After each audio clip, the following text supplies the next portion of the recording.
King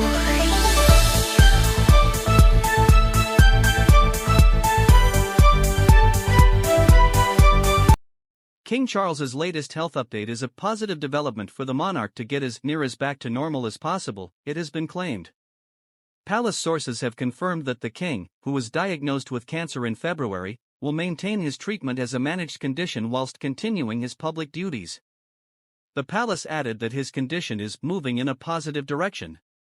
Royal commentator Richard Fitzwilliams affirmed that the update should be viewed as good news, noting it's not unusual for cancer treatment to continue for several months. The king's cancer was diagnosed after his large prostate operation in January, and the first major public appearance was at Easter, Fitzwilliams explained.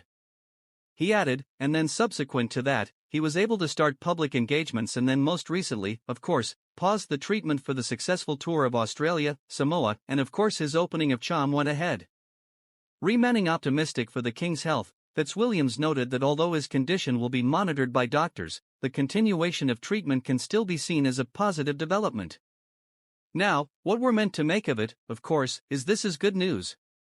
It's not unusual for treatment apparently to continue for some months, and the emphasis is on as very much as near back to normal as possible.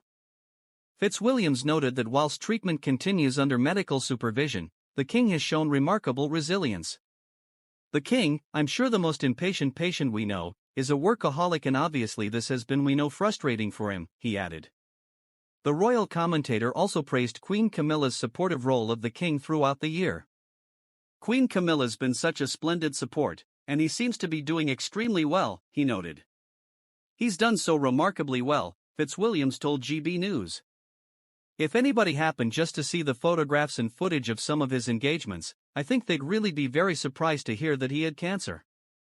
Looking ahead to next year, Fitzwilliams suggested that the king is setting the scene for his continued duties, despite his continued treatment. Fitzwilliams concluded, this has clearly been a deeply difficult year, but it sets the scene for what's hoped and intended to be what we see in the next year. So from that point of view, I think it's undoubtedly a positive development.